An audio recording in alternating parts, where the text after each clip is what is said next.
For Fianna Fáil.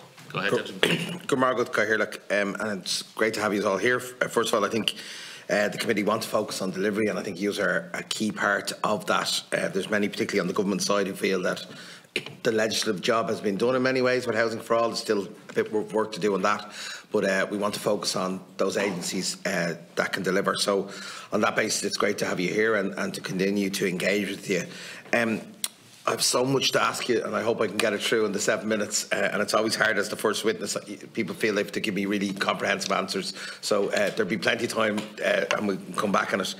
I suppose my first question is if I'm an official in an AHB or in a local authority, I have the Housing Building Finance Agency, the Home Building Finance Agency, the Housing Finance Agency, the Housing Agency, and the Land Development Agency. And I suppose the question is it clear to those people the differences and the supports that each of your bodies can provide? Some are around quite a substantial amount of time, but you've been given new roles and new services. And I just want to be clear that local authorities, particularly, but also the AHBs, know the difference between those four agencies and that they can act on them. Maybe, Mr. O'Leary, you can answer first on the borrowing side.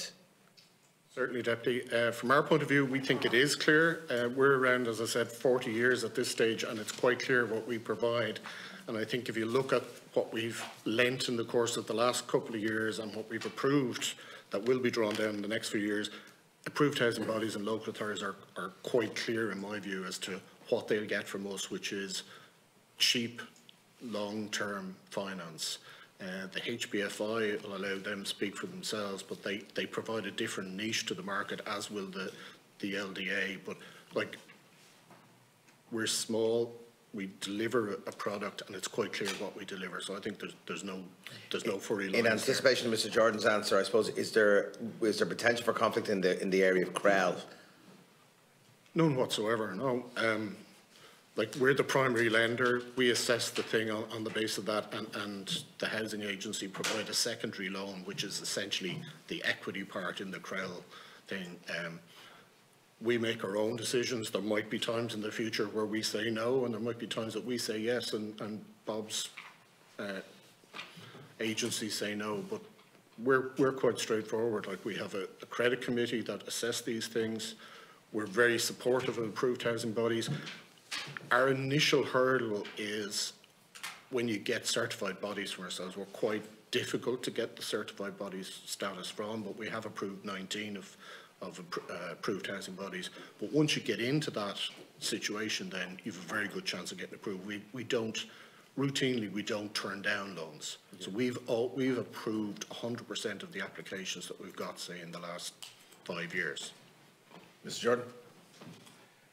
Deputy, thank you for your question. I think the housing agency has been around for quite a while, as you say. Our main stakeholders are the 31 local authorities. We've worked with about 50 AHBs over the last 5 years. I think they're very clear on what we're doing. However, you know, under Housing for All, we've been given additional roles, so it's really important to us to get out and explain what our roles are, particularly in relation to affordable housing. You know, I suppose one of the big ideas in Housing for All is embedding affordability within the overall housing system. I think, as Barry said, we're working hand in glove with the Housing Finance Agency. I mean, the reason we become a secondary lender is to really ensure the availability of low-cost, long-term finance to deliver the cost rental sector. I think the other thing is we're working hand in glove also with the Land Development Agency. So in some situations, lands that have been held by the housing agency are being developed by the LDA to deliver social, affordable and cost rental housing. But I do think, you know, we need to continue to communicate with people. You know, you'll know from my opening statement that we're involved in quite a wide range of things, so it's really important that we're getting out and communicating that. I still think at local authority level, and I suppose it's because of a legacy of not being involved in the provision of social housing for some time by some local authorities, we do need to gear up, and some of that is about access to information and knowledge, but also to access to finance. And I think we've said this to other agencies as well. Communication is really key in terms of what's now available, so that we can set that ambition in local authorities. Mr. O'Leary, there's a number of actions in Housing for All identified specifically for the Housing Finance Agency, and I might just run through some of them and then give you the opportunity to just say where things are on those deadlines. So obviously to revise and expand the local authority home loan, the deadline for that was Q4 2021 to end the long-term leasing of social housing. That's expected by 2025. You might talk to us about that transition. To legislate for the increased borrowing, which you mentioned, which forms a part of the overall 4 billion, annual 4 billion. That's talked about Q2 2022. And the final thing then is to introduce a new CPO, a new programme for CPOs, and that's Q4 of last year. I appreciate there's 4 big programmes there, but if you can reply to me, I'd appreciate it. To take the shortcut, the top and the bottom one are done. Yep.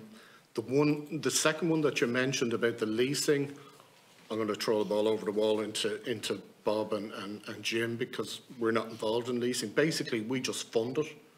So if there's a scheme that's approved by government, people can apply to us for money, and that's what we do. But we're not involved in that. I think that's more yours. And the third one, the increase in borrowing. Yeah. Increased borrowing is in hand, but we're not under pressure from that, in the sense that we've borrowed about 5 billion at this stage. We have headroom to go to 10, and the legislation would allow us to go to 12. Even if we have a bumper year for the next 2 years, we won't be hitting 10, so we're not under pressure for that. But my understanding that, I think it's the Department of Finance or Public Expenditure are the primary drivers of that. We're the recipients of the increased borrowing limit, but they have that in hand, is my understanding. Mr. Jordan. Deputy, I'll talk about the CPO process, and my colleague Jim Bain will talk about leasing. We have set up an advisory service for local authorities on the compulsory purchase order process and some guidance documentation, and we are working with about 2 local authorities currently on that, but obviously that'll be ramped up over time. Just to say that that's part of a wider package really of looking at the whole issue of vacancy. I mentioned earlier the Housing Agency Acquisitions Fund, which is being reviewed, and obviously we'll have a role in relation to the Town Centre First strategy, which is about bringing vacant and derelict commercial and residential properties in town centres back into use. Over to you, Jim. Yes, Deputy, just in terms of leasing, one of the roles we do play, and particularly with Claire's team, is to give assistance to local authorities in terms of all their delivery mechanisms. But particularly with leasing, we were involved in initially the kind of the reform of that, or the updating of that, back in 2017 and 2018. That is now being wound down. That has been, a government decision has been made, and we have been working closely with the local authorities in terms of restructuring their delivery programmes in terms of leasing, and they are being wound down by the end of 2025. Yeah, I might come back to that. Yeah.